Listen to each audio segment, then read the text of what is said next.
Dios es viva y eficaz y más cortante que toda espada de dos filos, y penetra hasta partir el alma y el espíritu, la coyuntura y los tuétanos, y discierne los pensamientos y las intenciones del corazón. Decía el predicador John Piper que si algún cristiano quiere escuchar la voz audible de Dios, debe hacerlo leyendo la Biblia en voz alta. En voz alta. Todo aquel que quiera escuchar a Dios hablando de forma audible a su vida, lo puede hacer y lo puede practicar a través de leer su Biblia en voz alta, de manera audible. Si nosotros decimos llamarnos cristianos o llamarnos portadores de la palabra, y si creemos que todo lo que Dios habló pertenece al pasado, entonces deberíamos renunciar a nuestra fe y dedicarnos a otro tipo de prácticas o a otro tipo de creencias. Hay mucha gente que dice, cuando usted le presenta la Biblia y cuando usted le habla de la palabra de Dios y cuando usted le dice que moralmente los cristianos nos regimos y nos dirigimos por la palabra de Dios, hay muchos de ellos que alguna vez le han dicho a ustedes que ese es un libro que está obsoleto, o le han dicho ese es un libro que es parte del pasado. Otros más audaces dicen no, es que ese es un libro que fue para un público y para un tipo de gente especial. Pero la verdad, hermano, es que la Biblia, esa Biblia que usted tiene en su mano ahora, fue escrita por hombres. ¿Cuántas veces hemos oído decir a la gente que la Biblia la escribieron hombres? ¿Cuántas veces hemos tenido este argumento contra la fe? Pero la realidad es que es un argumento a favor. El cristianismo no se basa en la suposición de tener un libro que cayó del cielo. Nosotros reconocemos que la Biblia no cayó del cielo. Reconocemos que la Biblia no fue encontrada, ¿verdad? Como se encontraron los rollos del Qumran a orillas del Mar Muerto, y que la Biblia aparece de la nada, sino que nosotros reconocemos que la Biblia es una revelación de Dios. Dígalo conmigo, ¿qué es la Biblia? Una revelación de Dios escrita por hombres. ¿Quiénes la escribieron? Hombres. Bajo la inspiración del Espíritu Santo. Y ahí nosotros tenemos y aplicamos las 3 I de la Escritura: inerrable, infalible, inspirada. Inerrante, infalible, inspirada. Repítalo. Inerrante, infalible, inspirada. Inerrante significa que no contiene errores, infalible que no falla, y inspirada significa que viene no de la mente humana, sino inspirada. La palabra inspirada significa exhalada, que viene del griego topneustos, que significa exhalar. Entonces, la Biblia, lo que tenemos en nuestras manos es una revelación de Dios escrita por los hombres bajo la inspiración del Espíritu Santo. ¿Quién inspiró a estos hombres a escribir lo que hoy tenemos en las manos? El Espíritu Santo. Más de 40 escritores humanos escribieron un libro de coherencia perfecta, sin error, tratando temas que suelen ser muy conflictivos, en un lapso de tiempo de más de 1500 años. 40 escritores en 1500 años se llevaron como tiempo para poder escribir la Biblia que hoy nosotros tenemos en nuestras manos. Amén. La próxima vez, hermano, que alguien le desafíe a usted a probarle que la Biblia es la palabra de Dios, usted trate con este argumento y dígale: ¿tienes alguna prueba de que no es la palabra de Dios? Ahora, una pregunta que hacemos siempre en el mover, en la enseñanza teológica: ¿la Biblia contiene la palabra de Dios? ¿O la Biblia es la palabra de Dios? Levanten la mano los que dicen que contiene la palabra de Dios. Y levanten la mano los que dicen que la Biblia es la palabra de Dios. Bien, han tenido un buen profesor. La Biblia fue escrita por hombres, pero estos fueron guiados de tal modo que el Espíritu de Dios los guió para que salieran de la pluma y puedan llevar y ser llamados con toda prioridad la palabra de Dios. Hemos hablado muchas veces y hemos enseñado más de alguna oportunidad que se cree que la inspiración de la Biblia fue una inspiración mecánica, otro que fue una inspiración cultural, y otros que de alguna manera dicen que fue una especie de amanuense.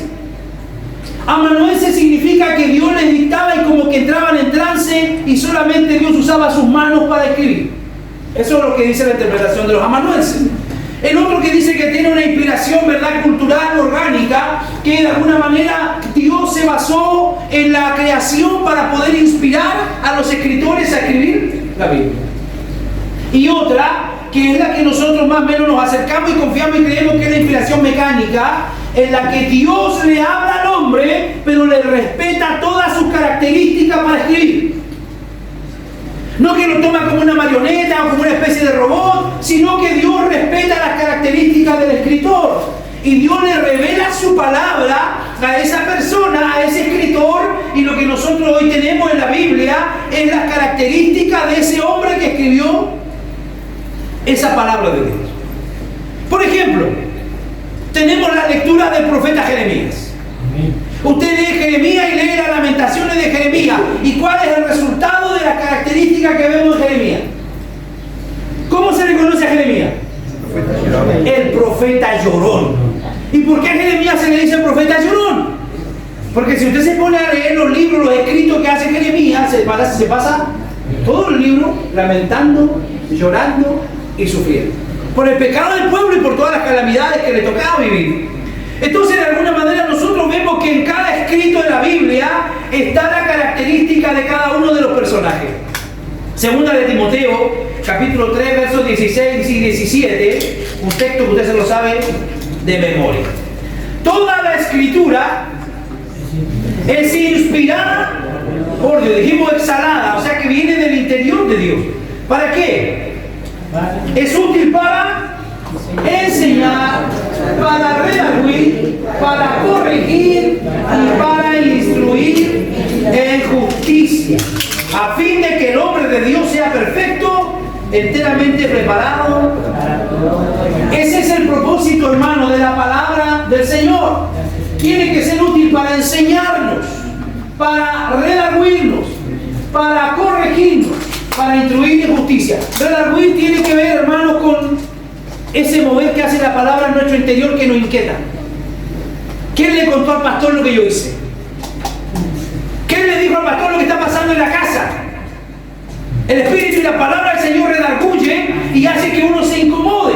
¿Para qué más? Para corregir la palabra. Cuando no estamos bien, es la palabra la que nos corrige. Y la gente a veces se incomoda en la iglesia porque se siente que el predicador la tiene con ellos y la agarra todos los jueves, la agarra firme el predicador. No, es el Señor que nos está corrigiendo y nos está instruyendo para que seamos.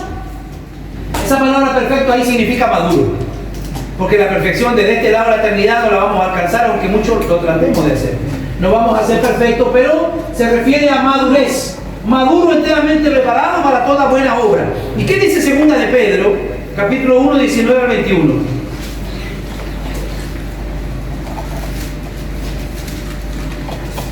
Segunda de Pedro, capítulo 1,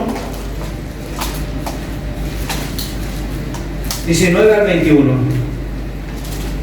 Tenemos también la palabra profética más segura, a la cual hacéis bien en estar atentos como una antorcha que alumbra el lugar oscuro, hasta que el día esclarezca y el lucero de la mañana salga en vuestros corazones. Entendiendo primero esto, ¿qué dice el verso 20? Que ninguna profecía de la Escritura es de interpretación privada, porque nunca la profecía fue traída por voluntad humana, sino que los santos hombres de Dios hablaron siendo inspirados por el Espíritu Santo. Y es aquí donde nosotros tenemos que tener mucho cuidado, hermanos, porque la palabra del Señor no es de inspiración de alguna manera humana, y tampoco es de interpretación privada. Muchas, hermanos, falsas doctrinas hoy día se mueven y circulan dentro del mundo evangélico, producto de una interpretación personal de alguien. Lo compartí el domingo pasado a ustedes un par de herejías que se están moviendo en nuestro país en este último mes. La Biblia No es algo para que yo lo pueda interpretar a mi antojo, sino que la Biblia tiene de alguna manera patrones de interpretación, como lo enseña, ¿verdad?, la hermenéutica y la homilética. La hermenéutica dice en una de sus reglas que la Biblia es su propio intérprete. O sea, hay algunos pasajes oscuros en la Biblia que a veces no se entienden fácilmente, pero si usted estudia bien la Biblia, van a haber pasajes claros que le van a permitir a usted entender los pasajes oscuros, sin que nosotros tengamos que darle nuestra propia interpretación. Porque cuando nosotros le damos nuestra propia interpretación es cuando la doctrina se desvía y es cuando nacen todo este tipo de herejías que no tienen nada que ver con la Biblia y con la palabra del Señor. Entonces, hermanos, la Biblia no es algo de interpretación privada. La inspiración no anula la paternidad literaria ni el estilo de los escritores. Imagina, por ejemplo, a un músico experto, capaz de tocar a la perfección todos los instrumentos de viento que existen, interpretando en cada uno de ellos la misma melodía. La ejecución es impecable, pero el sonido que produce cada instrumento es distinto de los demás. Si toca una trompeta, va a tocar impecable la melodía. Si toma un saxofón, va a tocar impecable la melodía. Si toma un clarinete, va a tocar la melodía impecable. Pero todos esos instrumentos tienen un sonido distinto. Pero la melodía es la misma. Eso ocurre con la Biblia, con la Escritura. Lo que tiene como centralidad la Biblia desde Génesis a Apocalipsis es la misma historia, el mismo relato, aun cuando hayan diferentes sonidos por los diferentes autores. Es una inspiración y no es una fosilación. No todas las palabras de Dios quedaron registradas en la Escritura, sino únicamente aquellas que Él quería preservar para las generaciones futuras. ¿Se acuerda usted que dice el Evangelio de Juan? Que hay muchas cosas que no están escritas, porque faltaría libro, dice, para escribir todo lo que Jesús hizo y cómo Jesús se manifestó. De esta manera, cuando Dios dijo lo que está registrado en la Biblia, Él tenía dos auditorios en mente. Vaya a Romanos 15:4. Él tenía dos auditorios, la generación que estaba presente y las generaciones futuras. ¿Cuántos de ustedes creen que lo que Dios le dijo y le prometió a Abraham también hoy día nos funciona y nos sirve a nosotros? ¿Cuántos de los que están aquí creen que lo que Dios le dijo a Josué también nos sirve hoy día a nosotros?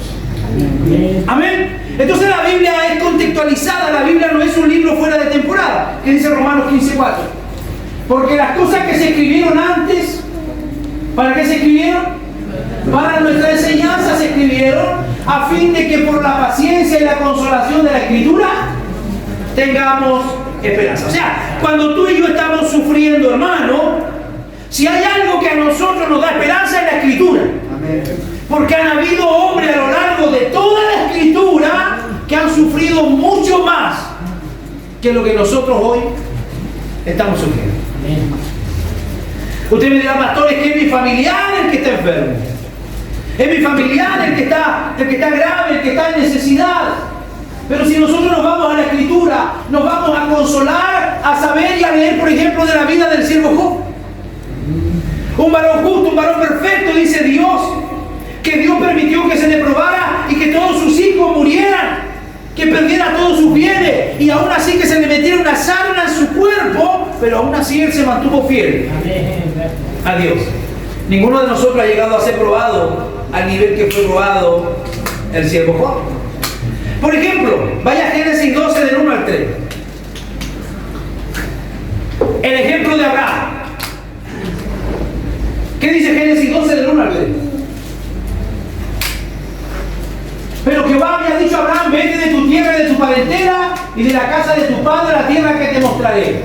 Y haré de ti una nación grande y te bendeciré y engrandeceré tu nombre y serás bendición.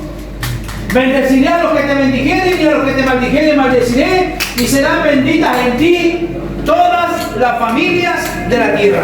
¿A quién se le habló personalmente esta palabra? ¿A quién se le habló?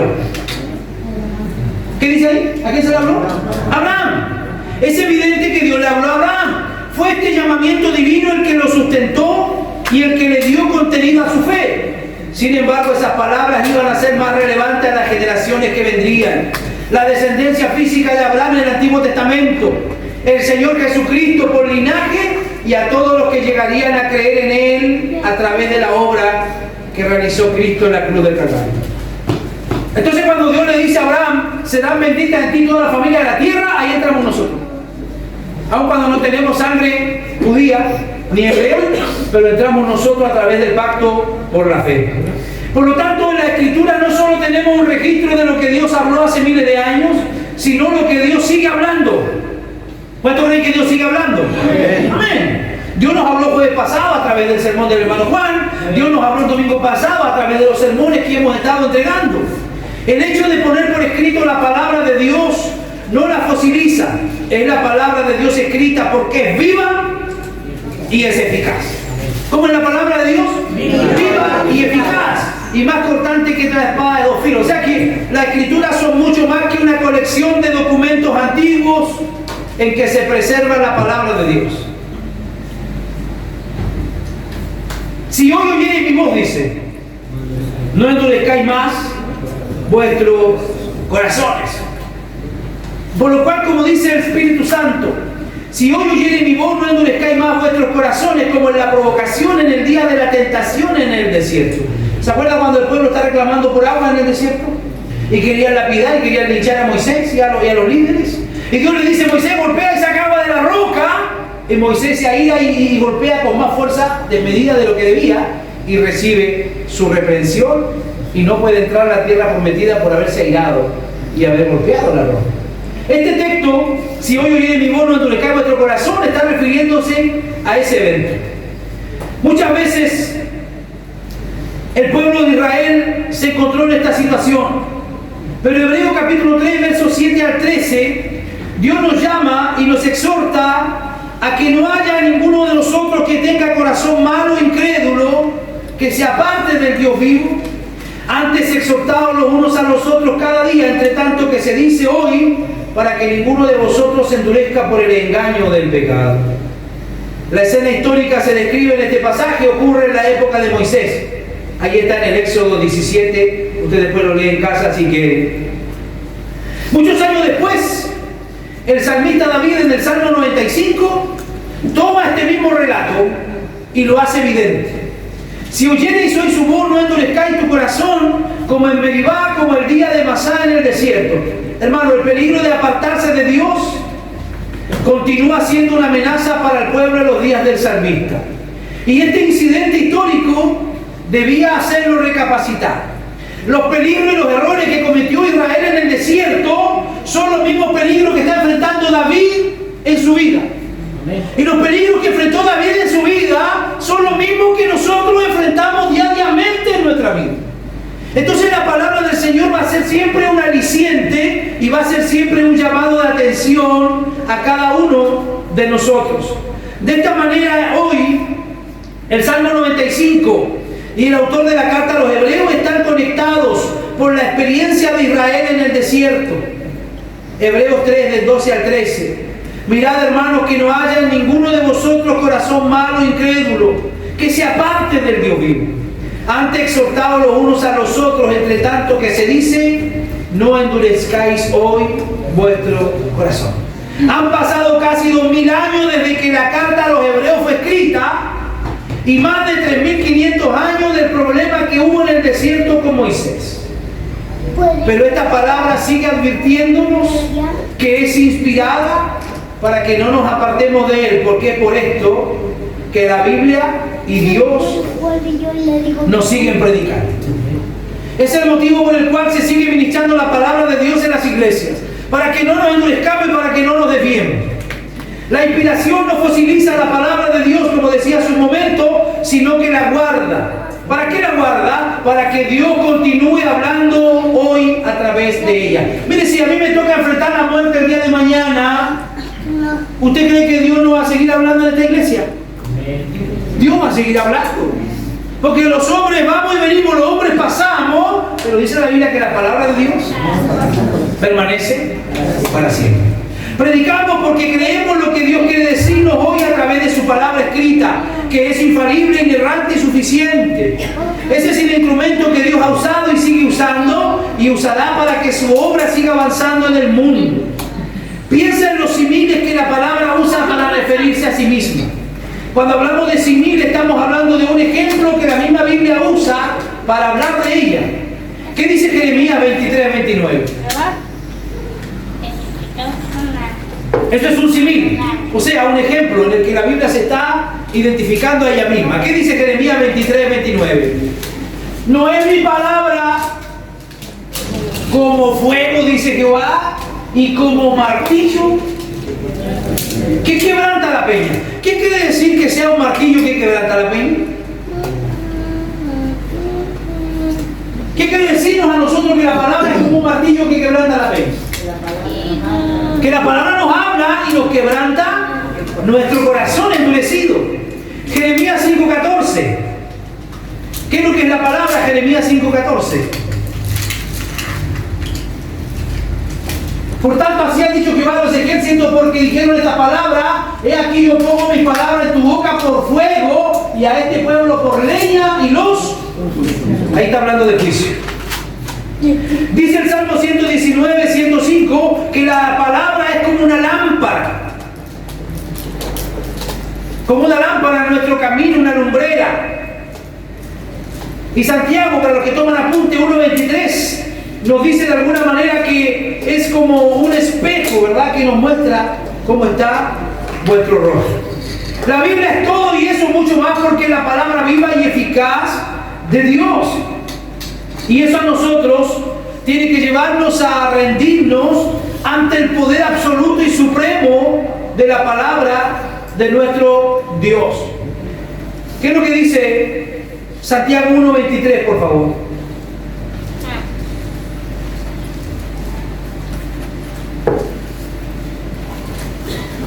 Santiago 1:23. Porque si alguno es oidor de la palabra, pero no hacedor de ella, este es semejante al hombre que considera en un espejo su rostro natural. Porque él se considera a sí mismo y se va, y luego olvida cómo era. Un oidor de la palabra es aquel que solo la escucha, pero que no la pone en práctica. Pero un hacedor de la palabra es comparado con aquel que pone o edifica su casa sobre una roca, que aunque venga el problema, no va a botar su casa, o sea, su vida va a permanecer y va a resistir.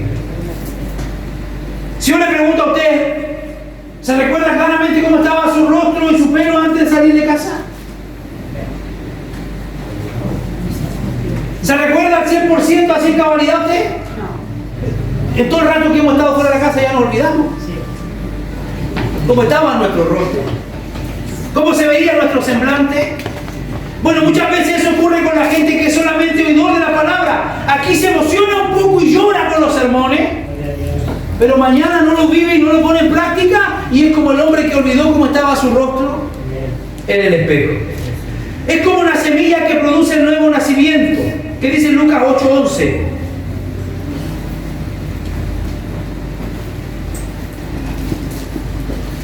No se olviden que estamos hablando de un simil. Esta es pues la parábola, la semilla. ¿Qué es lo que es la semilla? La palabra de Dios. Está hablando del sembrador.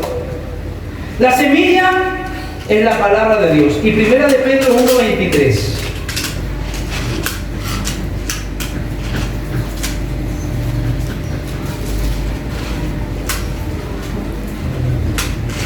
Siendo renacidos. ¿Cuántos aquí han sido renacidos? Levante la mano.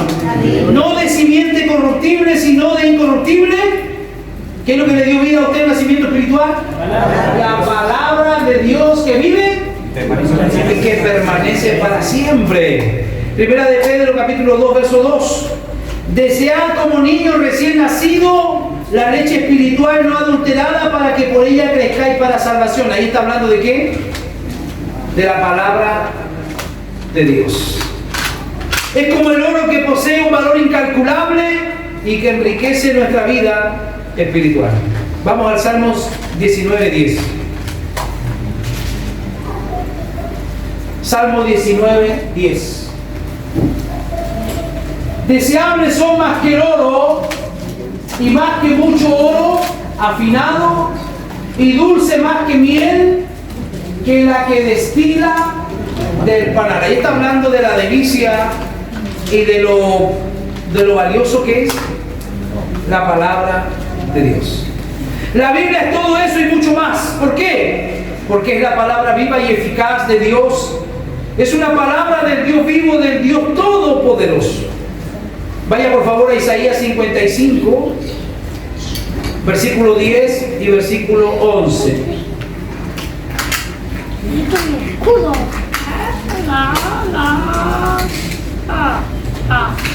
Porque como desciende de los cielos la lluvia y la nieve, y no vuelve allá, sino que riega la tierra y la hace germinar y producir, y da semilla al que siembra y pan al que come. Eso hace la lluvia. Así será mi palabra que sale de mi boca, dice el Señor. No volverá a mí vacía, sino que hará lo que yo quiero, y será prosperada en aquello para que yo la envíe. O sea que la lluvia desciende, cae, y hay lugares donde hace germinar y hay lugares donde no germina el fruto, pero la lluvia no regresa ya vacía. Bueno, la palabra de Dios es lo mismo. La palabra de Dios viene a nuestra vida y no vuelve vacía, sino que siempre la palabra va a hacer algo en el corazón para el cual Dios la envió. Si hoy día vemos aquí 40 personas, algunos de ustedes están bostezando, están distraídos, están pensando a qué hora termino, pero hay 4 o 5 que están siendo edificados por la palabra. Y esa palabra que yo traigo hoy no va a volver vacía, sino que en esos 4 o 5 de los 50 que vemos aquí, ¿qué dice que va a ser? Será prosperada. Y así cuando usted predica, y así cuando tenemos la oportunidad y la posibilidad de estar predicándole a tantas personas, aun cuando usted crea que no le están escuchando, hay gente que está escuchando. ¿Ha visto usted a los otros hermanos pentecostales que se ponen en las calles, en los pasajes, en la esquina, y usted pasa en el auto y ve que hay 2 o 3 ahí, están hablando, y parece que están hablando solos? Uno dice, ¿para qué hagan eso, hermano? Porque de verdad que pareciera que nadie lo escucha. Pues se ponen afuera de las casas, ¿verdad? Y hablan y predican, o se ponen en la esquina y hablan y predican, los vehículos pasan y tocan la bocina. Pareciera aparentemente que nadie lo escucha, pero siempre hay alguien detrás de las paredes. Si Dios le envió la palabra a esa persona va a escuchar ese día a ese predicador que estuvo en ese lugar. Cuenta la historia de un hombre usado por Dios, ungido por Dios, en un campo, un lugar muy humilde, donde él ministraba una iglesia. Y un día recibe, ¿verdad?, a través de un sueño, Dios de alguna forma le habla, le inquieta su corazón y le dice: yo quiero que vayas a tal lugar y cerca de ese establo te pongas a predicar y llames al arrepentimiento a ese caballo. Entonces el hermano la pensó muy bien. ¿Cómo voy a ir a predicar al establo y voy a llamar al arrepentimiento un caballo? Pero aquellos que confiamos en Dios sabemos que tenemos que obedecer cuando Dios nos manda a hacer algo. Entonces dice que este hombre comenzó y fue la primera vez y predicó un poco de vergüenza, tímido, como que se sentía que estaba fuera del lugar, algo irracional, haciendo el loco. Fue la primera vez, fue la segunda vez y fue la tercera vez, y llamaba a caballo al arrepentimiento, hasta que de pronto de dentro del granero sale un caballero maloliente con un poco de alcohol en el cuerpo, medio ebrio, sale llorando y cae a las plantas de ese hombre y dice: yo quiero que tú ores por mí. ¿Cuál fue la sorpresa del predicador? Que a ese cuidador de caballos le decían caballo. Entonces cuando él decía arrepiéntete, caballo, le estaba hablando directamente al corazón de ese hombre. Pero él no sabía que ese hombre estaba dentro del establo. ¿Me logra entender y captar? Hay cosas que a veces Dios nos permite y nos lleva a hacer, hermano, pero la palabra nunca va a volver vacía. Cuando usted ministra la palabra en la mesa con la familia y los hijos parece que no están escuchando, yo quiero decirle que sí están escuchando. Amén, gloria a Dios. Y va a llegar el momento en su vida donde no va a estar el papá y donde no va a estar la mamá presente y ellos van a estar enfermos o van a estar en problemas, necesidad, y se van a acordar lo que usted le ministró en la mesa y le dijo que Dios los podía ayudar. Y esa palabra no va a volver vacía. Por eso dice la Biblia, incluye al niño en su camino, para que aun cuando él fuera viejo, no se aparte de él. Así que tenemos trabajo que hacer, hermano.